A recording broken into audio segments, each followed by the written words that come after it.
اس وقت ہندوستان بھر میں جہاں دینی مدارس بند ہونے کے کگار پر ہیں یا پھر کورونا کی وجہ سے بند ہو چکے ہیں، ان حالات میں شموگا ضلع کے شکاری پور تعلقہ کا یہ مدینہ العلوم میں جہاں مدرسہ ہے وہ باضابطہ طور پر خدمات انجام دے رہا ہے، اپنی دینی سرگرمیوں کو بحال کیا ہوا ہے۔ اس سلسلے میں ہم خاص گفتگو کرنے پہنچے ہیں اس دینی درسگاہ کے صدر معلم مولانا اظہر ندوی صاحب سے۔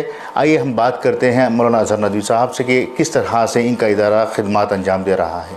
تو بتائیے مولانا کہ کس طرح سے آپ کا دینی درسگاہ یہاں خدمات انجام دے رہا ہے؟ بسم اللہ الرحمن الرحیم والصلاة والسلام علی سید الانبیاء والمرسلین وعلی آلہ وصحبہ اجمعین، اما بعد۔ ایڈیٹر صاحب، سب سے پہلے استقبال ہے کہ آپ شموگا سے یہاں آئے تعلیم کے بارے میں دریافت کرنے کے لیے۔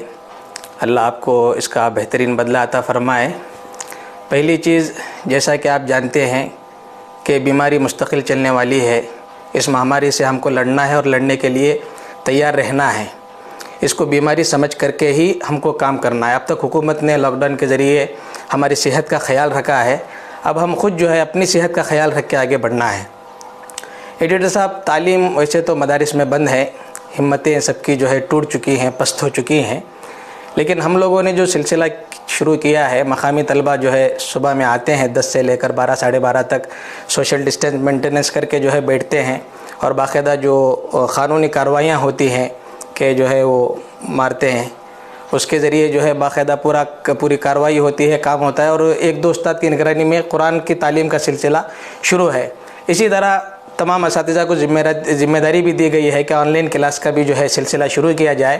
واٹس ایپ گروپ بنائے گئے ہیں، اور کچھ اساتذہ اپنی ویڈیو بناتے ہیں اپنی کتاب کی، یا آڈیو بنا کر طلبہ کو بھیجتے ہیں، طلبہ وہاں سے ہوم ورک کر کے ہم کو بھیج دیتے ہیں۔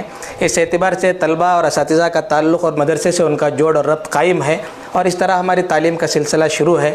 اس لیے کہ ہمارے ذمہ داروں کی بھی ایک کوشش ہے، ڈاکٹر حافظ کرناٹکی صاحب ہیں، مولانا ایوب صاحب ندوی دامت برکاتہم ہیں، ان کی کوشش یہ ہے کہ تعلیمی جو سلسلہ ہے وہ منقطع نہ ہونے پائے، اور یہ سلسلہ شروع ہو اور یہ جاری ہو، تاکہ بچے گھروں میں رہ کر کے بھی جو ہے تعلیم سے فیضیاب ہوں اور تعلیم سے بہرور ہوں۔ اس وجہ سے ہم نے کوشش کی ہے۔ اساتذہ بھی الحمدللہ خوش ہیں، ایسا نہیں ہے کہ جو ہے اساتذہ پر زیادہ دباؤ ڈالا جا رہا ہو، گھر میں بیٹھ کر کے بھی یہ خدمت انجام دے رہے ہیں۔ عام طور پر دیکھا گیا ہے کہ دینی مدارس میں دوسرے علاقوں سے ایک جگہ سے دوسری جگہ جانے والے طلباء کی تعداد زیادہ ہوتی ہے، کہیں بھی کسی بھی شہر کی بات لیں یا مدرسے کی بات لیں۔ ایسے حالات میں جو طلباء دوسرے علاقوں سے ہیں، دوسری ریاستوں سے ہیں، ان کے ساتھ کیسے ربط قائم کیا جا رہا ہے؟ ان کی تعلیم کے لیے کیسے انتظامات دیے جا رہے ہیں؟ ہم لوگوں نے جو ہے باقاعدہ طلباء سے بات کی، فرداً تمام طلباء سے گفتگو ہوئی، اور تمام طلباء کو ہم نے جوڑا اور انہی میں سے ایک ذمہ دار بنایا، اور پورا گروپ طے ہونے کے بعد میں اب جب ایک گروپ بن گیا ہے تو ہم کو پورے طلباء جو مختلف علاقے کے ہیں وہ الحمدللہ دستیاب ہو جاتے ہیں، اور ان کو پڑھانے میں اور بھیجنے میں سہولت ہوتی ہے۔ یہ اور بات ہے کہ جو بالمشافہہ تعلیم ہوتی ہے ایڈیٹر صاحب، اس کے مقابلے میں تعلیم جو ہے اتنی پکی نہیں ہے، لیکن پھر بھی کچھ نہ ہونے کے مقابلے میں کچھ ہونا بہتر ہے، نہ ہونے کے مقابلے میں کچھ ہونا بہتر ہے، تو اس اعتبار سے ہم لوگ کچھ کوشش کر رہے ہیں۔ کرونا کے آنے کے بعد سے خاص طور سے اساتذہ طبقہ اس میں بھی دینی اداروں سے جڑے ہوئے ہیں، اس طبقے کے مالی حالات بہت پریشان کن ہیں۔ ملک بھر میں تمام علماء کی یہی پریشانی ہے کہ انہیں بے روزگار کیا جا رہا ہے، یا پھر بے روزگار ہونے کے مرحلے پر آ چکے ہیں وہ۔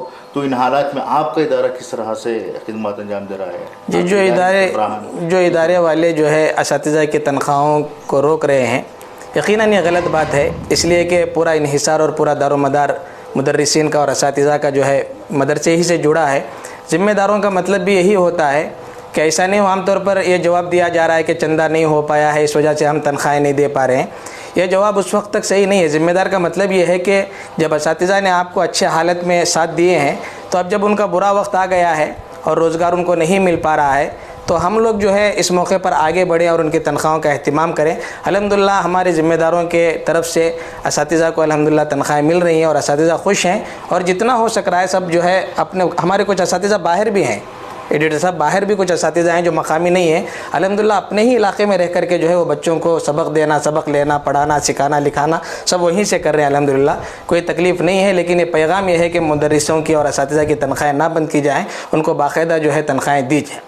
دی جائے انشاءاللہ۔ مختلف دارالافتا کی جانب سے بھی اس سلسلے میں فتوے دیے جا رہے ہیں کہ تنخواہوں کو جاری رکھا جائے، لیکن جو محتممین ہیں یا پھر اداروں کی کمیٹیوں کے ذمہ دار ہیں وہ اس طرح سے بار بار دہرا رہے ہیں کہ ہمارے پاس وسائل کی کمی ہے، تو ایسے میں امت مسلمہ کی کیا ذمہ داری بنتی ہے؟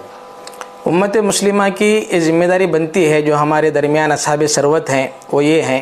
ایک بات میں آپ کو یہ بتانا چاہتا ہوں کہ ہمارے جو علماء کا جو طبقہ ہے وہ کسی کے سامنے ہاتھ نہیں پھیلاتا ہے ایڈیٹر صاحب۔ ہم لوگ کیا سمجھتے ہیں کہ جو ہمارے گھر کے سامنے آتا ہے وہی فقیر ہے، محتاج ہے۔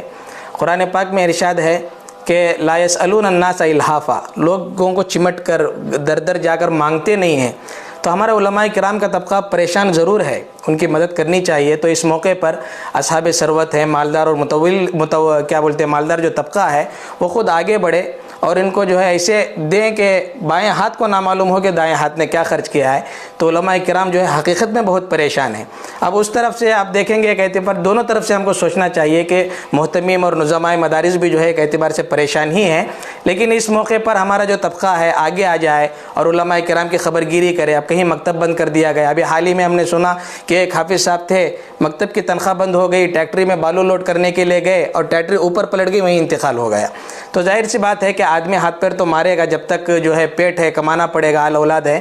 تو اس موقع پر آدھی کوشش ذمہ داریان مدارس کریں اور آدھی کوشش ہمارے اصحاب ثروت اور مالدار لوگ کریں، تو انشاءاللہ دو ہاتھ سے تالی بجتی ہے، علماء کرام کا بھی مسئلہ انشاءاللہ حل ہو جائے گا۔ آپ کے ادارے میں کتنے معلمین ہیں، مدرسین ہیں؟ ہمارے ادارے میں 17 اسٹاف ہیں اور دیگر اسٹاف 4 ہے، تو ٹوٹل 21 اسٹاف پر مشتمل ہمارا جو ہے قافلہ ہے، جو الحمدللہ ہمارا پورے بحسن خوبی انجام پا رہا ہے الحمدللہ، اور ڈیوٹیاں سب کی طے ہیں۔ جی انقلاب نیوز سے بات کرنے کے لیے شکریہ۔ بہت شکریہ آپ کا بھی کہ آپ نے ہمارے لیے وقت عنایت فرمائے، جزاک اللہ خیر۔